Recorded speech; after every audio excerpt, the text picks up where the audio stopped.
never don't let we can falter in the battle. We're tried and true. Indiana,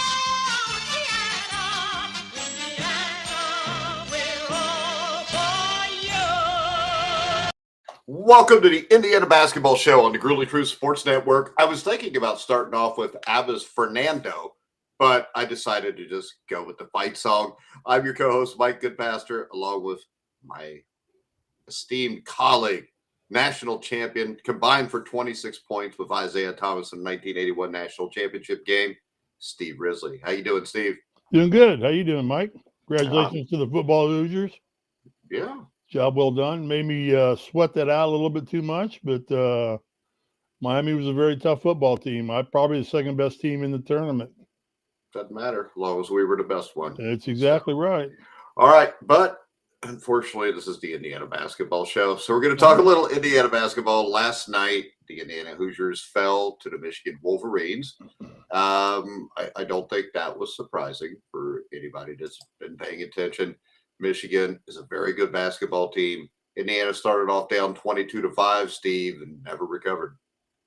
No, I think if we could figure out how to play a 30-minute basketball game, I think we'd have a much better record and be much more into a lot of games. But somehow we seem to lose 10 minutes of every ball game. It's a different 10 minutes every time, too. It's a different 10 minutes every time. Yeah, I don't know what to tell you, but we got off to an incredibly lethargically slow start. Fouling a lot, turnovers a lot. Most of our errors and fouls came probably in the first 10 minutes. Some no point production out of DeVries in the first half at all. Just a dismal effort in the first half. But then, as IU seems to do, I think after the first 10 minutes, I really felt that IU played them as tough as they could, sans some flaws I saw defensively and spacing-wise offensively, which are fixable if the coaches are astute to it. But, take away the first 10 minutes and fix your defense, and we'll talk about that more in the show, and keep your spacing more and be willing to screen and come to the ball when guys get trapped and not have to force, desperation, two seconds to go 3-pointers. I think we'd be in good shape. Yeah, and actually, Indiana finished the contest with a 1.027 point per possession. It's the fourth highest mark that a Michigan opponent has had this season. So the offense wasn't horrible. No. It would have been nice if Tucker DeVries wouldn't have gotten foul trouble early on in the game. We made up for it in the second half. What do you end up with? 15 points, 14 points? Yeah, but you can't make up for falling behind by 17. No, that's against a team like Michigan. That's an awful big wall to climb just to get back in the game. And the good thing is Michigan didn't shoot free throws well because they were only 22 of 33. Wolverines, Ken Palm's got them as the number one team in the country. They had their way offensively against Indiana, and I think Michigan's we let them have their way. And size overpowered the Hoosiers. We let them do that. I tell you, everybody outside of that upset loss to Wisconsin has let them do that, then, Steve. And Indiana had two players that fouled out: Connor Enright, Sam Alexis. Of course, Tate and Connerway got hurt early. But this is a game where Indiana couldn't defend Michigan without fouling. And you got the big 7-foot whatever dude who's, really not a very good basketball player. You can't defend Michigan without fouling if you're playing them one-on-one. You can't play Michigan one-on-one. No. You can't do that. And that's what Indiana was doing last night. You have to double team the big kid. The big kid was a disappointment to me, actually. I heard all this. Hang on now. Let me finish. No, I just said his name. You're talking about Merez, right? Merez, yeah. Or are you talking about Mara? You're talking about Mara, aren't you? Yeah, the big kid, whatever his name was. Gump. Like three of them, Steve. You're talking about Mara. I'm calling Forrest Gump. Okay, call him Forrest Gump. Okay, so you let that kid just drill himself down on the blocks. He's unstoppable. My God, the guy's 7 what? How tall is he? 7? He's like 19 feet tall. Yeah, he's like he reaches over and just drops the ball in the bucket. He doesn't even have to move from the block. And we're just letting him do that. Then we're trying to guard him one-on-one with either a gamey freshman or a soft senior, either Bailey or Sisley. Sisley's got game, but he's not learned how to play defense against those guys yet, and that needs to be a double team, a push. First off, there's going to be somebody behind him pushing him off the blocks, getting him 10 feet out. 10 feet out, that guy's ineffective as a rock trying to stop an avalanche coming down a mountain. It ain't going to do any good. You get him 10 feet out, he has no jump shot, nothing, no offensive abilities off the block. And we're just letting him camp on the block. Remember, trying to guard him one-on-one. There's no help side coming over. The minute that guy gets the ball in his hands, there needs to be 3 guys swarming him. I don't even think he was that good of a passer that I'm not sure he can make the passes. No, he's just big, and if you let him camp underneath the basket, you don't give him any resistance, he's going to be good. It's exactly what he's going to do to you. In Indiana, I can't speak to other teams because I haven't watched Michigan play a lot, but I can speak to Indiana, and they self-destructed guarding him there. They're doing, they're still continuing to want to play defense one-on-one. And until they get into this help side, man side, ball side, help side, get in position to where you guard your man, but you're also available. The number one mission of any defense, Mike, is to stop the frickin' ball. Whatever you do, if you got to stop the ball and not let them penetrate with the ball. So you got 5 guys that should be working on one thing, and that's stopping penetration. We'll take Michigan shooting 3-pointers all day long. You beat us out there, you beat us out there. Yes. That's fine. But you're not going to beat me coming down the lane and getting layups or passing it down to Forrest, on the block and letting him just turn around and drop it in the bucket for 2. And then, buy his stock in Apple and go on and mow grass at the football field for the rest of his life till he has Forrest Jr. Yeah, and this was the 4th straight game. Just watched that movie the other day. That Indiana, that was the first date me and my wife went on, was to see Forrest Gump. That was good. Good movie. Did she call you Forrest after that show was over? Oh, no, she was too busy having her tongue down my throat. But for the 4th straight game, Indiana surrendered more than 1.2 That was Jenny's problem. Possession. Well, Jenny's problem was she didn't just do that with Forrest. She did that with everybody. That's what I mean. Jenny was She's still got a boat named after her, though. Yeah, usually the hoes do get the boats named after them. But in the last 4 games, in this 4-game losing streak, the Hoosiers have allowed 1.241 points per possession against Nebraska, 1.25 against Michigan State, 1.286 against Iowa, 1.227 against Michigan. And right now, the Hoosiers have dropped to 3-5 in Big Ten games. They've got a very winnable game coming, and they better win it against Rutgers at Rutgers. I think it was that Friday night. But then the Purdue Boilermakers will be coming to town. You told me Tuesday. Purdue took it on the chin from UCLA last night. They got beat 69-67. Out here in LA. I didn't even know that. They don't broadcast that crap out here.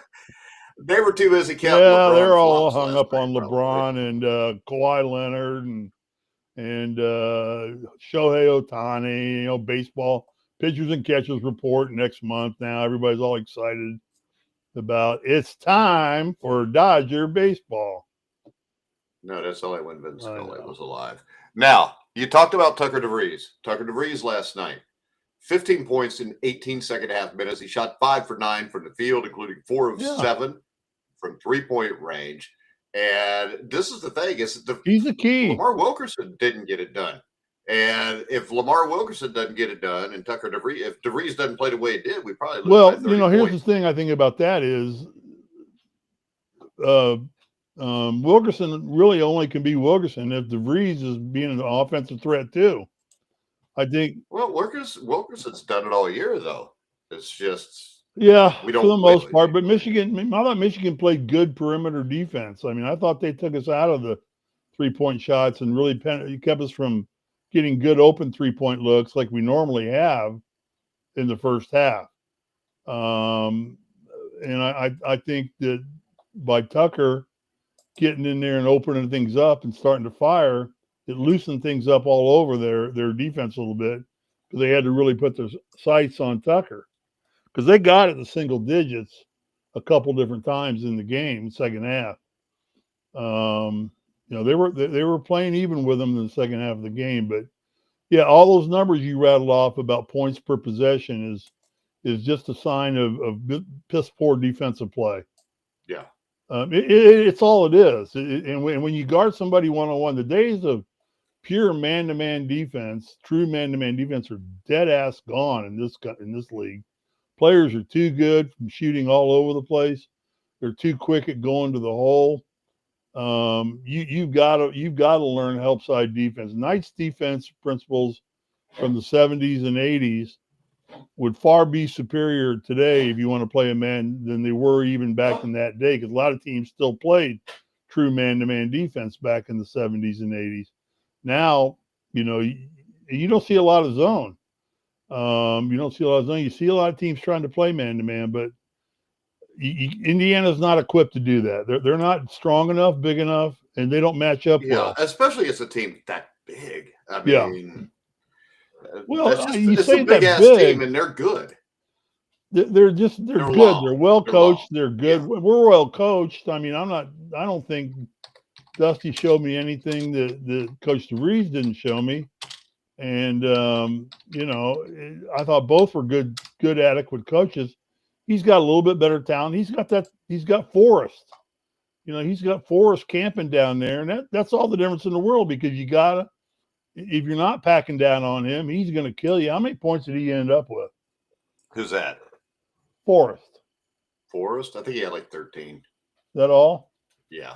It seemed like more. It seemed like a lot more. Elliot Cadu was the guy that did most of the damage, the point guard. I think a lot of that's because, the great Cadu. I think that's because basically Tate Conaway gets hurt in the first few minutes.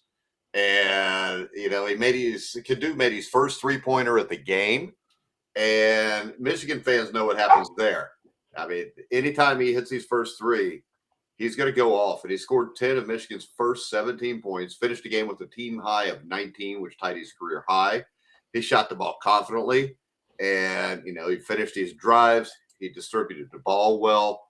And the rest of the scoring for Michigan was pretty well balanced, and I think we talked about that when we previewed a little bit, where there was like 6-7 guys averaging 9 points a game. And you had Yaxel Lindenborg, who scored 15. Ade Mara, or as you like to call him, Forrest Gump, had 13. Trey McKinney had 10. Those were all the guys that scored in double digits. But Elliot Cadu, I think, was a bigger factor. They killed us on the boards.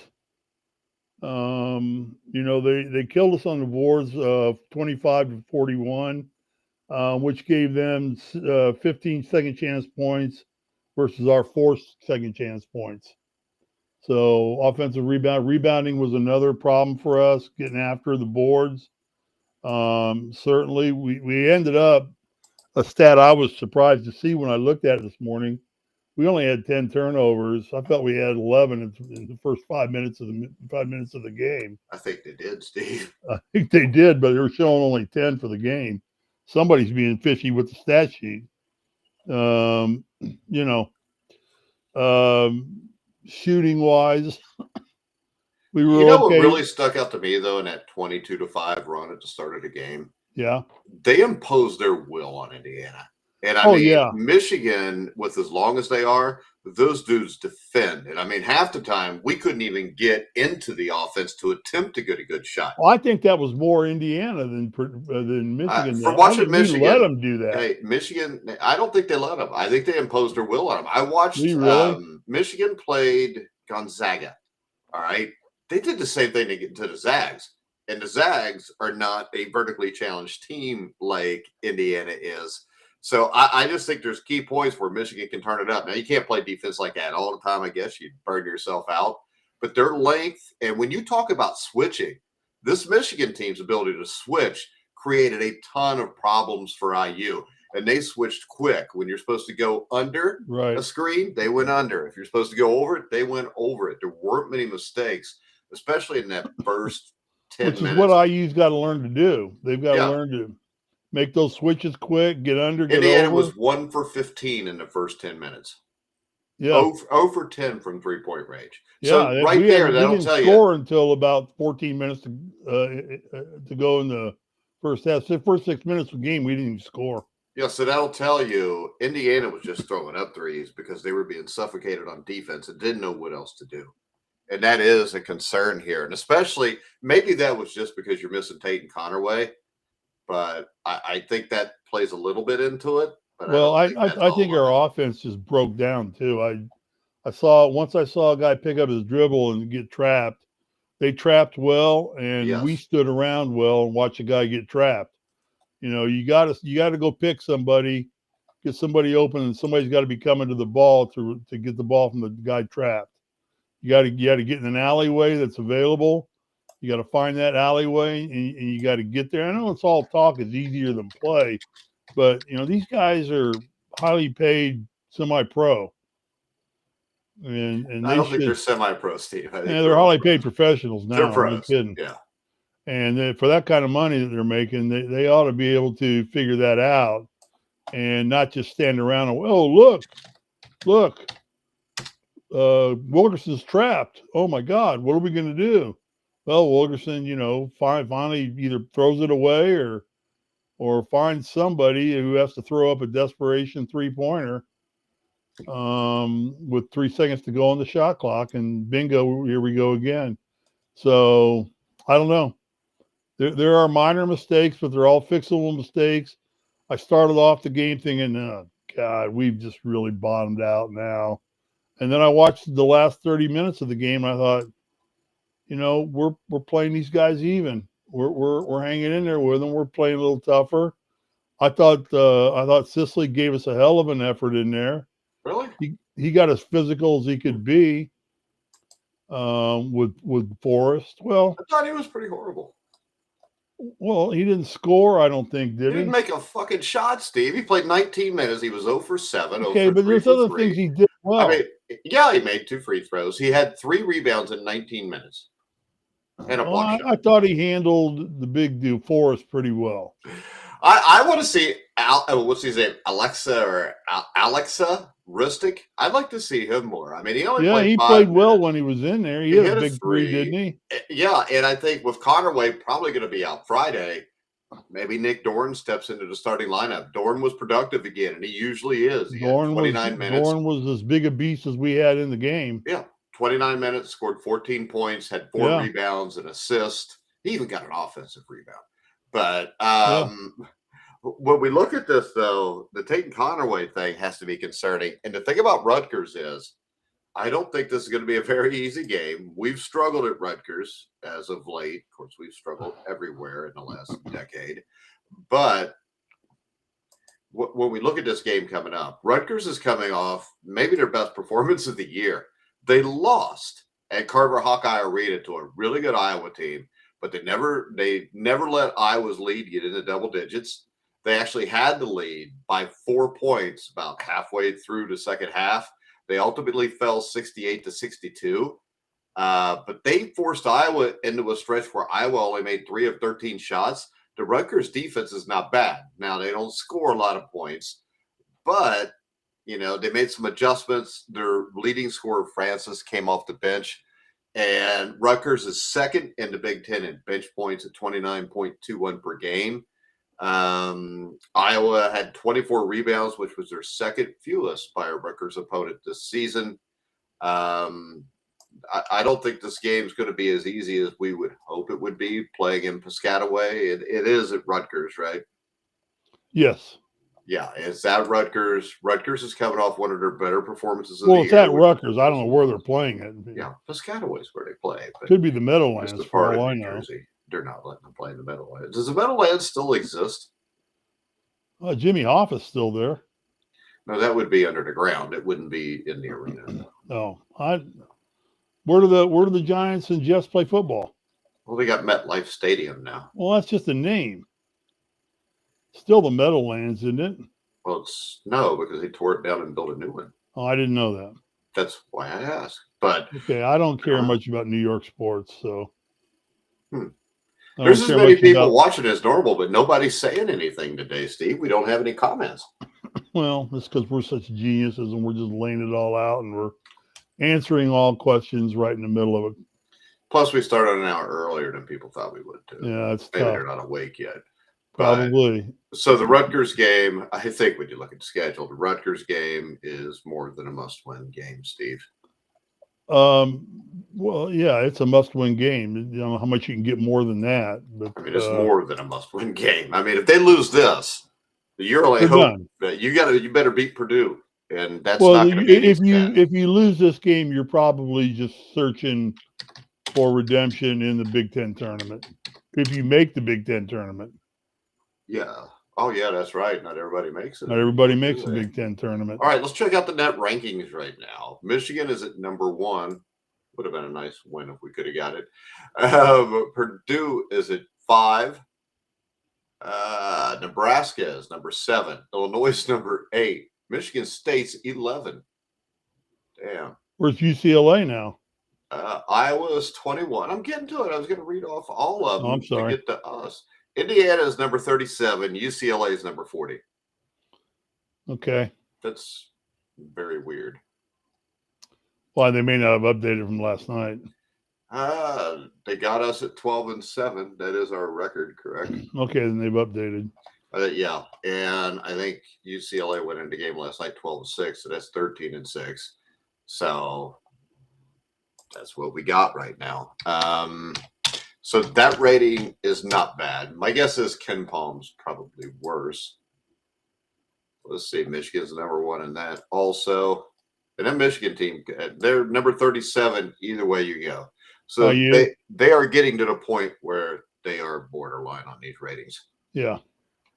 Hey, it's something that Miami's 36. It's the one thing they can beat us at right now. Well, they put us out of the tournament a couple of years ago. It doesn't matter. We took a national championship from them. There we go. Got paid them back. Yeah, nobody cares at Miami about. The bigger concern to me is we still do not have the quad 1 win. Robert said, "Yo" from Vero. That's just a desperate plea to give us somebody to say something, even though he made a comment earlier. But thank you, Robert. Yeah. Thanks, Robert. Yeah, we still don't have a quad 1 win at all, and I don't know when we're going to get one. I tell you right now, I don't know who we can beat quad 1. I don't know if we can beat Rutgers, Steve. We got to play Purdue twice. We got to play Michigan State again. Yeah, we're in a 4-game losing streak where if we don't get the Rutgers game, then it's Purdue at home, UCLA on the road, USC on the road, Wisconsin, who just upset a week ago, Michigan at Michigan. And then you've got Oregon at home. That's a very winnable game. At Illinois, at Purdue, Northwestern's winnable. Michigan State. Yeah, but how many of those teams are quad 1? Well, the ones we're beating, none of them are. And Yeah. I will take a look at the ESPN bracketology. We were a 10 seed a week ago at this time. I'm thinking maybe we're not anymore. Yeah, I bet we're first in or last in or first out. I don't think we're going to be anywhere near last in, to tell you the truth, because they got Ohio State as an 11 seed. They're in a play-in game. Okay. Purdue's a 2. Yeah, right now we aren't even in the first 4 out. We're now down to the next 4 out. These are teams ranked 70 through 76. Yep. 64 make it. We got some explaining to do.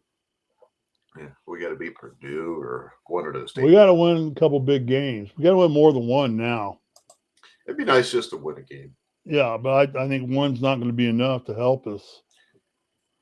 So let me tell you this. Let me ask you this, Steve. We'll go to a little bit of a football thing now since IU won a national championship.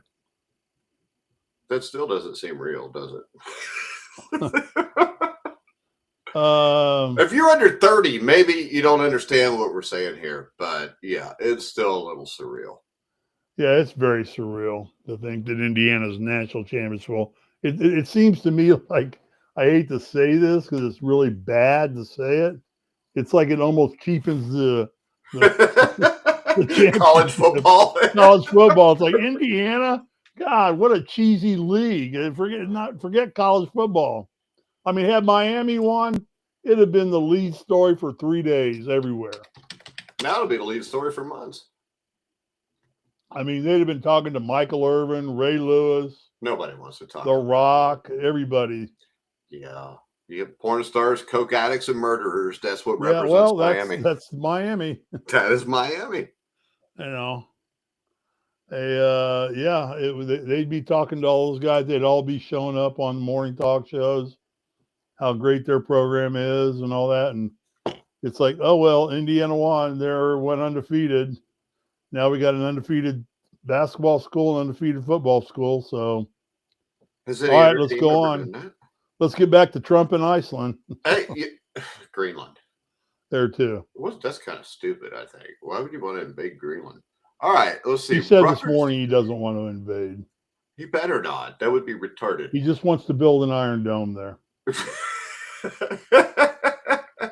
That's awesome. After the game on Monday, it was difficult to listen to last night's game. Yeah, Robert doesn't have Peacock. He refuses to bow down to the man and pay extra money. Yeah, you got to have Peacock now. Robert doesn't. Oh, well. Well, you get Fish, but he said Fish wasn't on last night. Fish was probably wore out from the big party the night before. Don Fisher? Yeah. He didn't do the game last night? No. On what, radio or on TV?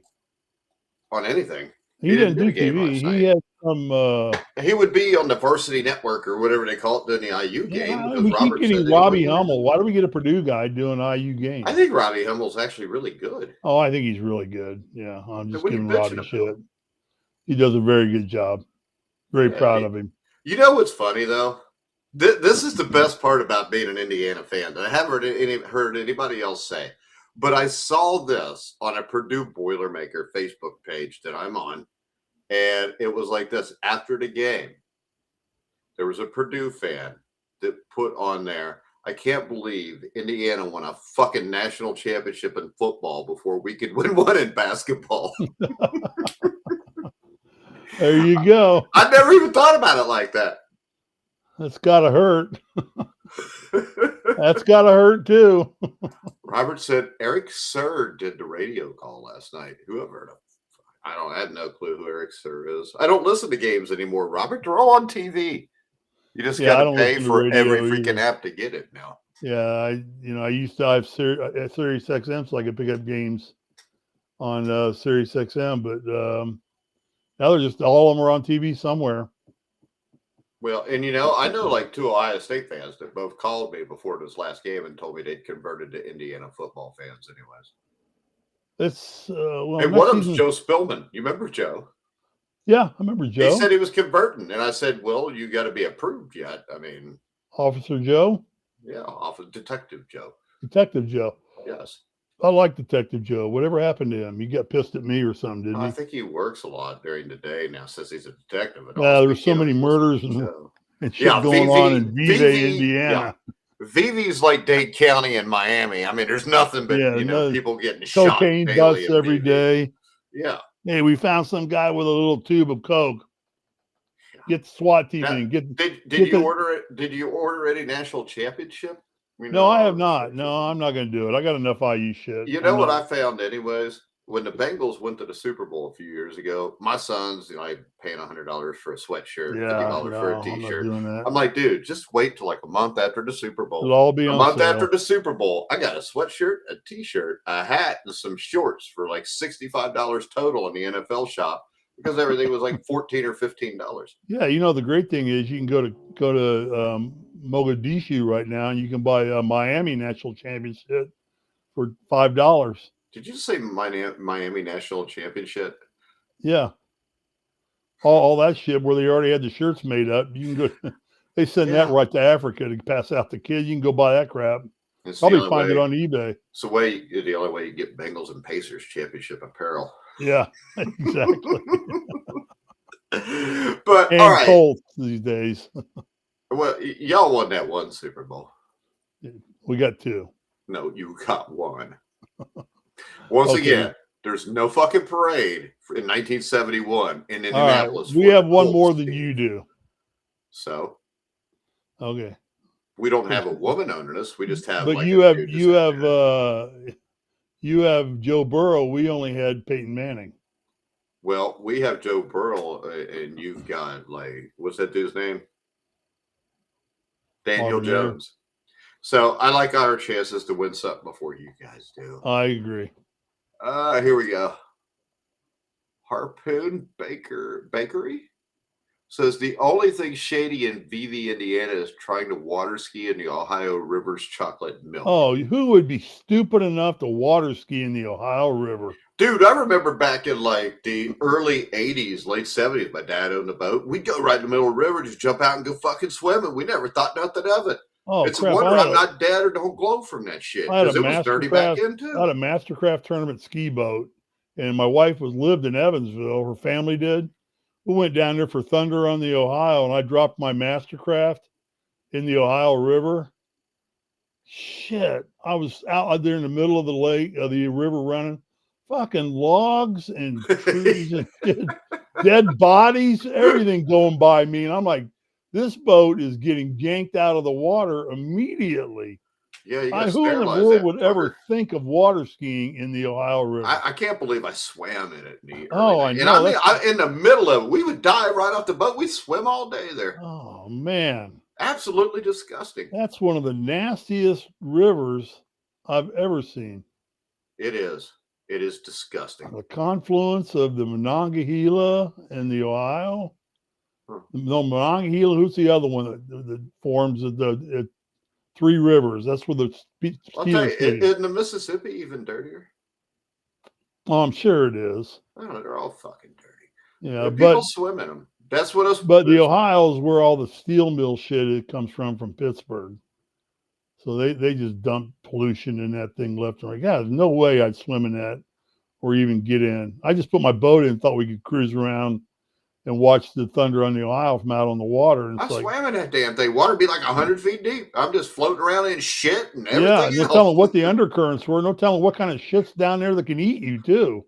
Well, I mean, hell, down by the Markland Dam, which is down by VV, they pulled out, catfish before bigger than people. Oh, I know. I remember being in Dale Hollow, and you could see down the bottom. There were catfish 7, 8, 9 feet long. Yeah.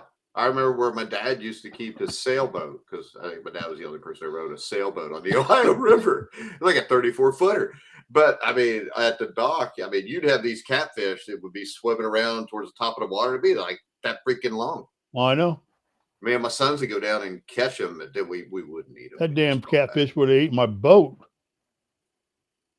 Shit. The catfish could probably play defense better than what our team. Nope, I got no business being in the ocean or the Ohio River or the Mississippi. My experience with the ocean would have been Wrightsville Beach, North Carolina in 1982. My dad's friend, who he was in the military with, we went down to visit him. And we'd take the fishing boat out. You can't see shit. I'm fucking fine. We're fishing. No big deal. I go down in the bottom of the boat to go to the bathroom. And I shut the door. And that's a bad idea because that will make you sick, I found out. So I'm down there puking and shit. And my dad yells out, hey, whatever you do, don't shut that bathroom door. It was too late. I think he did it just on purpose. But catfish is as big as a VW. Yep. That's Robert. How's Robert know? He's lived in Florida since like 1985. I don't know. Robert can't even count himself as being a Hoosier anymore. Robert, come on. You need to move back here. Like Steve. Steve's almost lost his membership. Oh, I'm coming back soon. Are you? I think so. To stay? What? To stay. I'm hoping. Okay, so Tia's giving you some hope there, or I'm hoping it's with my family. Are you just prepared? Well, you come by yourself. We got an extra bedroom or two. Well, I got plenty of offers to shack up for a while. With who? Till I get my own place. Well, then you don't need to shack up with me. You're too fucking tall, anyways. You wouldn't fit in the house. I've had my fun. I mean, California is beautiful weather out here every day, but it's just too much bad politics. Yeah, a bunch of liberals, homeless people, shit all over the place. So they and LeBron. Don't forget LeBron. They find I can't root for LeBron either. That's what makes me sick. Can't even root for the Lakers because I used to love the Lakers when it was Magic and and those guys, Rambis and Kareem and Nobody loved Rambus. I loved Rambus. Okay, whatever. My wife loved Rambus. Rambus still works for the Lakers. I know. Yeah. But all right, Steve, we're gonna go ahead and wrap the show up. Unless you got something. Okay. No, I don't. I would not be overly discouraged. I thought, except for the first 10 minutes, IU played Michigan as about as even as I would have hoped they would have played them. Will they beat Rutgers? What? Will they beat Rutgers? Yes, I'm going to go on the limb and say they will beat Rutgers in a tight win. I'm gonna abstain. I think the reason they'll beat Rutgers is because I think DeVries is back. Okay, hopefully Wilkerson will join him and they both play well, and then we'll be fine. And then next Tuesday night, if Wilkerson and DeVries both make a return engagement, hey, maybe next Tuesday night they could have Signetti come on the court before the game and tell everybody how bad Purdue sucks again right before the game. Yeah. I think just be humble, be grateful, be humble. He's never wanted to do that before. So, well, as long as you end up right, nobody cares. He's backed up everything the man said, so I can't fault him. Harpoon says, yes, skiing a few times in the Ohio River as a kid was a traumatic experience. Just like growing up watching IU football. But all that was washed away by Signetti and Mendoza, which means Harpoon wants to go skiing in the Ohio River again.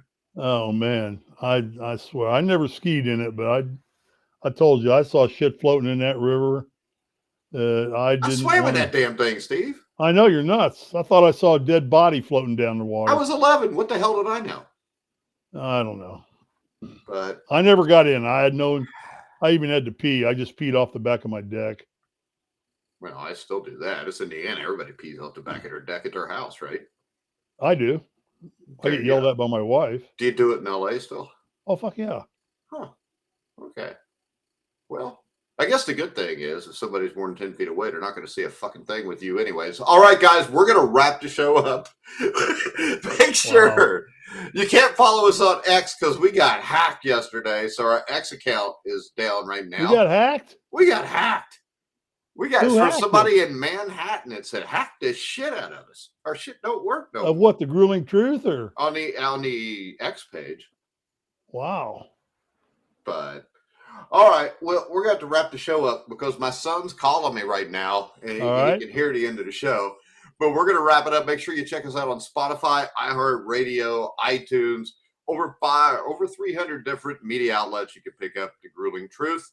But for now, for Steve Risley, I'm Mike Goodpaster. You've been watching and listening